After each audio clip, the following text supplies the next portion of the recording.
Hi everyone. Okay, a quick introduction to all our new members who have joined. Hello everyone, I'm Dr. Adya Chittoria and with me is Dr. Farhan Fidai. We both are the founders of Steady Study and we have started this page to help IMGs in their AMC journey. So this is basically for IMGs and it's by IMGs. So I hope you all enjoyed this session. Be as interactive as possible. And after that, we'll have a Q&A session. In that, whatever doubts you have, you can, either put it in the chat box or you can unmute yourselves and answer. Till the live session is on, please do not unmute yourself. You can type in the questions directly when Farhan asks your questions. And yes, we're good to go. I guess by now you guys know the drill. You know how fun and interactive the session is going to be. And I hope you all enjoy it. Let's begin. Over to you, Farhan. Perfect. Thank you. So again, let's set some ground rules. So what should you expect? You will expect things which are relevant from the relevant guidelines. We'll be breaking them down and making them easy. What do I expect from you? I need you to be as interactive as you can. Whom should you not be? You should not be this guy who's just noting everything down and not listening to me. I want you to understand everything. Nothing that I say is out of your scope or out of your guidelines. Just listen to me, try to understand what I'm trying to say. How can you use these master classes effectively? Everything I say will be from the guidelines, so just be calm and listen.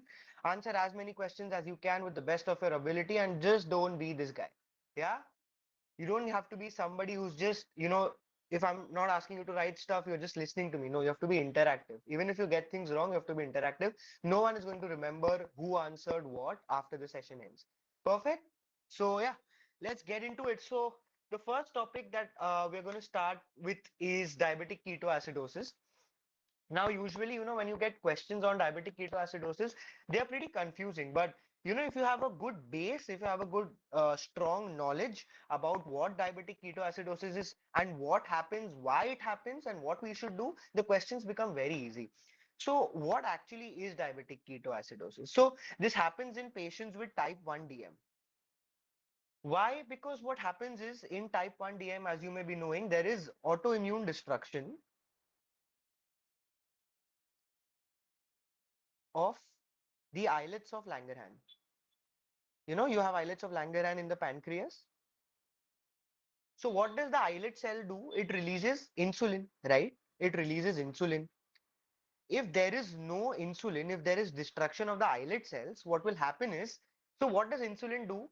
Insulin is nothing but it will go and tell everywhere that glucose is required. Insulin goes, it tells the receptors that are on the organs that you need to uptake the glucose that is there for energy. Glucose is required for all our activities, right? So what insulin will do is it will go to the brain, it will go to the muscle, it will tell them that hey, it's time to take the glucose up. Now, if you don't have insulin, what will happen is your uptake. So there is a reduced uptake of glucose. So the body feels that, oh, I don't have glucose. So the body feels that there is reduced glucose. Now, obviously, we are humans and we have counter mechanisms to deal with everything. We need to maintain homeostasis whatsoever. So now what the body will do is it will start with counter regulatory mechanisms.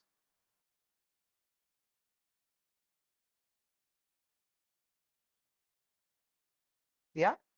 Now, what are the counter regulatory mechanisms you feel are going to occur? Can anyone think, brainstorm as to your body is feeling that there is no glucose? Okay. What do you think are is the counter regulatory response going to be? If you can just brainstorm, give me your most stupid thought on it. What do you think the body will be doing if it feels that there is no glucose? Increase glycogen breakdown, glycogenolysis. Okay, perfect. Absolutely. Yes, all right answers. Try to make it. Gluconeogenesis, glycogenolysis. Absolutely. Absolutely. So if I were to summarize the glycogenolysis and the gluconeogenesis, can I say That in short, as an umbrella term, the body will first try to increase glucose. It will try to make more glucose. But what is the second thing that the body will try to do? What is the second thing that the body will try to do? You are all absolutely correct that there will be gluconeogenesis. Exactly, exactly. There will be lipolysis. And why will there be lipolysis? Because if I had to put it very simply, the body requires an alternative fuel, right? So where do I get that alternative fuel from? So I need to make alternative fuel. So perfect. All your answers are absolutely bang on. It'll try to increase glucose in the sense it'll do two things. First, it'll do glycogenolysis and gluconeogenesis. Can somebody explain what these terms are in very basic, simple language? What is glycogenolysis and what is gluconeogenesis? Very simple, very basic. What happens in glycogenolysis? Glycogen breaks down to glucose. Absolutely. So there is glycogen, we are breaking it down to glucose. Correct. And what happens in gluconeogenesis? So glucose is being synthesized, but from what exactly? So proteins or amino acids, mainly proteins or amino acids, they're becoming glucose. So this is what is happening. So this is what is happening. Absolutely. Now, what are the alternative fuels that it'll make? So there are free fatty acids in your body. It'll do nothing. It'll convert it into ketones. So this is where the term diabetic ketoacidosis is coming from, right? Now ketones are acidic, you all agree? Now what happens here is if there is increased glucose, what is the problem that is going to occur because of this increased glucose? What do you think? So there is increased glucose. Why is this increased glucose becoming a problem for the body? So as we know, there is exactly. So Sandhya has given an excellent answer. So polydipsia again, fading colors. There is polydipsia, correct, but why? I don't want you to tell me the symptoms. Behind every symptom, there is a why. What is that why? And Sandhya has perfectly described it. There is hyperosmolarity. So basically what that means is glucose is hyperosmolar, right? So wherever there is hyperosmolarity, the glucose will take what? Absolutely, yes, Saurabh. So the glucose will take water with it. Because wherever there is hyperosmolarity, water follows, right? So if there is hyperosmolarity,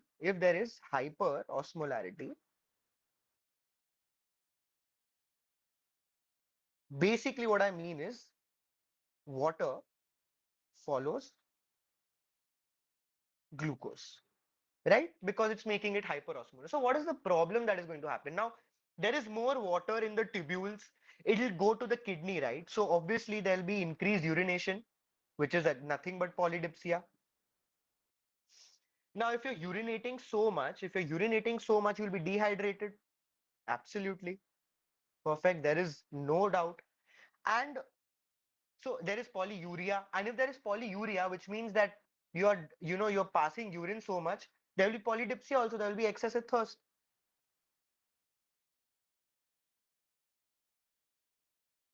right? So there is polyuria. So this is polydipsia only.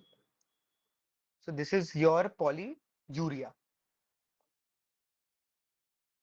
So polyuria, increased urination. Because of increased urination, you have your polydipsia, which is increased thirst, and you are dehydrated, right? So if all of these things are happening, what do you think the symptoms are going to be?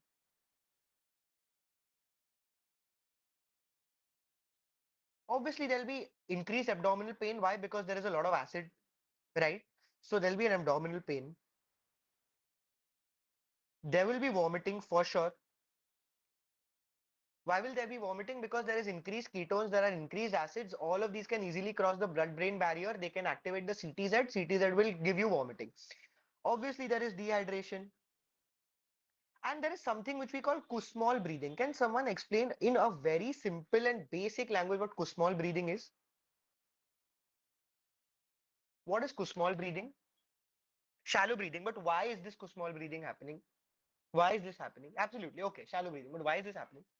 What is what is your lung? Yeah, okay, compensating how? What is the lung trying to do? So how will it compensate for the metabolic acidosis?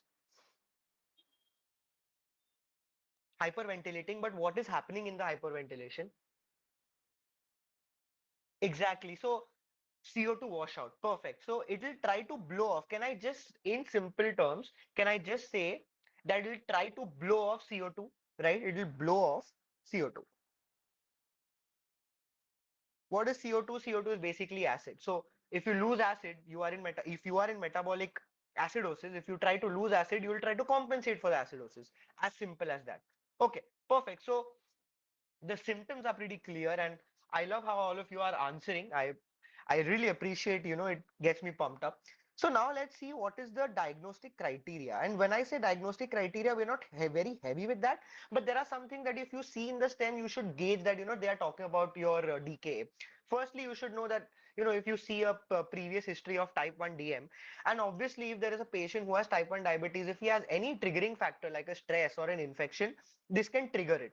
Now, obviously, what will happen is the glucose levels will be through the roof, right? It will be more than 11.0. Your pH will be less than 7.3, which is acidosis. Or if I can say on the other way, the bicarb will be less than 18, right? And the ketones will be +2. Even if you see in your wards, in your ERs, mainly in your ERs, if you see, if a patient has a known case of diabetes, and if you see that he's breathing a lot, he has a lot of vomiting and everything, we always do a urine dipstick to check for those ketones. And if the HGT is high and if there is ketones, what is the first thing that we do in case of diabetic ketoacidosis? So if I was to ask you, what is the most important part of the management of a patient with DKA when he's coming to you in the emergency room? What should your answer be? So IVF, NS, absolutely. So exactly. So this is what I wanted. So fading color is absolutely perfect. Management of the dehydration, correct.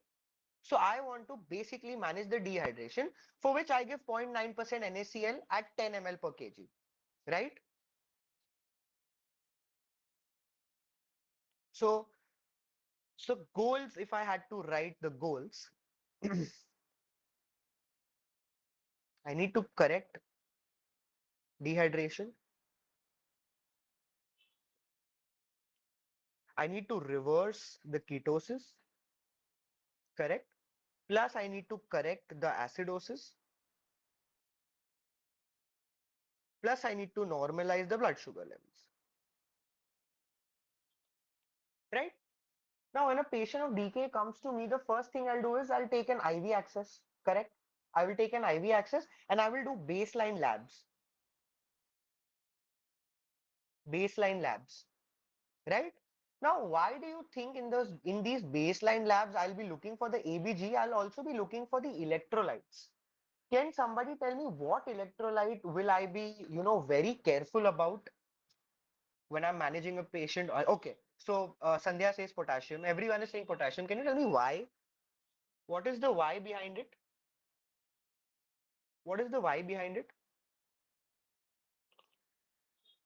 So Roshni is saying arrhythmia. Okay, you've gone a bit a step. Acidosis drives in care. So all of those who are saying intracellular shift, you're absolutely correct.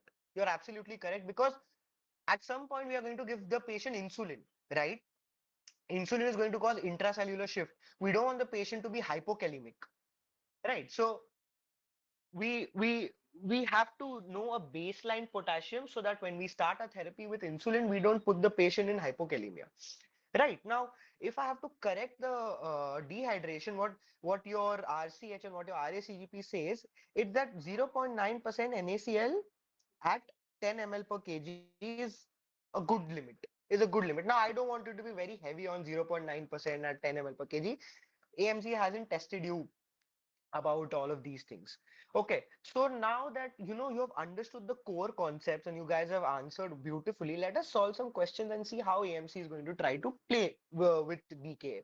So the first question that I put forth is that there is a 24-year-old woman with who is a known type 1 diabetic. She's brought to the emergency department after being found confused at home. Now she has had a history of missed insulin doses over the past 2 days. So I can see that there is a triggering factor also, right? There has been missed insulin doses. So there is a triggering factor. On examination, she is drowsy. She has deep labored breathing. Her oxygen saturation is 89% on room air and a strong smell of ketone. So Mandar says A. Okay, BP is 88 by 60. Diabetic ketoacidosis has been okay. She's drowsy and has labored breathing. So come on, guys, start answering. I have one A, D, D, C, C. Administered dextrose. So A, okay, A. So all those who are saying A, can you explain why A? Because we have to correct the dehydration. Isn't that right? All the A's. So all those who have answered A, you cannot forget your ABCs, right? The patient has deep labored breathing. Can you please focus on the word labored? Yeah, labored is a key word here. You can't ignore your ABCs. So ABC will always come first, right? So this has to be the correct answer because airway, breathing, and then circulation, right? Do you all agree? The answer should be D and not A. Yeah, perfect. So don't be that guy who sees a normal saline and just goes for it because then you will have to remember that I will be haunting you after your exams and Batman will be slapping you so hard. Okay, perfect. Now let's go on to the second question. It's that there is a 9-year-old child who has a known history of diabetes type 1 and is currently on insulin therapy and has been brought to your ED with altered consciousness and confusion. Now the capillary blood glucose is 14 millimole and he appears clinically dehydrated with rapid breathing. There are no focal findings on examination. Which of the following should be the most appropriate next step?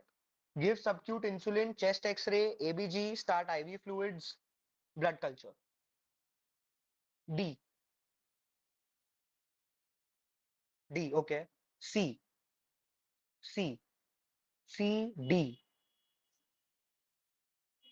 D. Okay. C. C.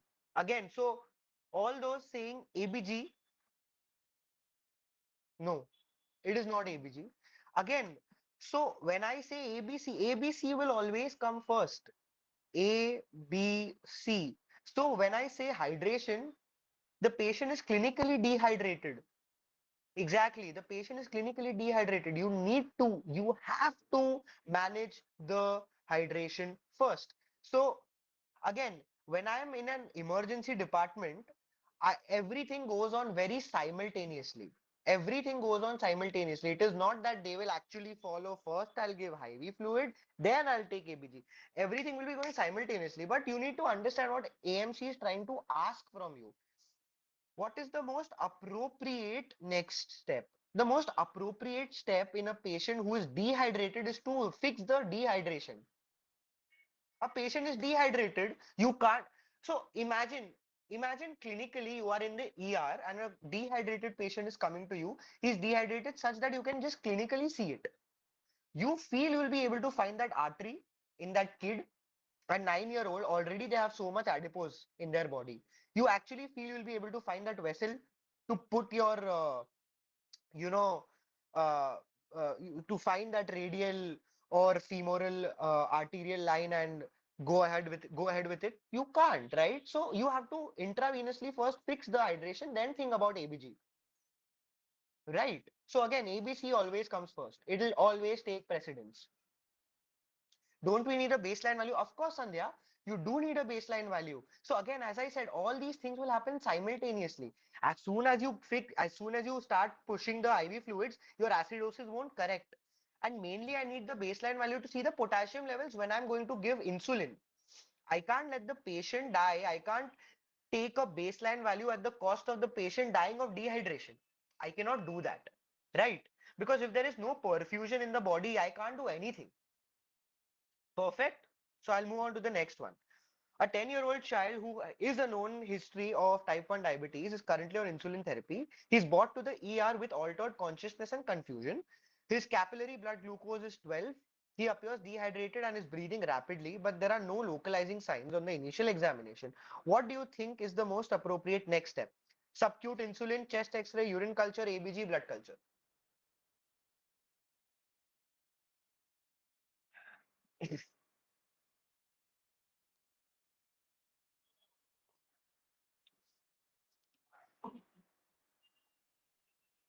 Correct. Correct. Absolutely. You'll do an ABG. You'll do an ABG. Absolutely. Now you will look for the, so in the same question, if I give you IV fluids, then what will your answer be? Okay. So now in the same scenario, I'm telling you that the patient is breathing rapidly. Okay. I'm giving you a saturation just assume the saturation to be 95%. Okay. Just assume the saturation to be 95%. I'm adding two more options, IV fluids and oxygen, O2 via nasal prongs. What will be the answer? So oxygen saturation is 95%. I'm giving you IV fluids or oxygen via nasopharyngeal prongs. Why O2? Your patient has a perfectly okay saturation. ABC does not always mean, so you have to look if the airway is okay, if the breathing is okay, you pick the circulation, right? So you have to look for all these things. So AMC is just going to, they're not going to ask you anything that is out of this world.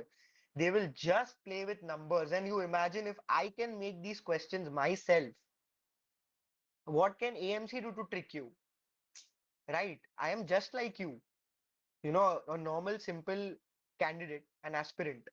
So if I can do this, what can AMC do? And they're not going to do anything. They're just going to trap you in numbers. They will give you a super, super long stem. What you have to do is you have to understand and you have to try to learn screening the question. What information do I need?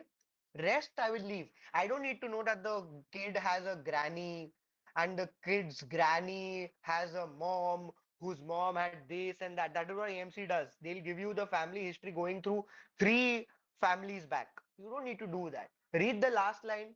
Next step, best step, most appropriate step. Read what is required, look at the vitals of the patient, decide your answer. It should be that quick. Everything should run simultaneously, right? So perfect. Are we all okay with DKA? Did you guys understand the basic concepts of DKA? Yeah? Attention AMC1 as okay. Can you tell me the normal value? So it should be between 5 to 7.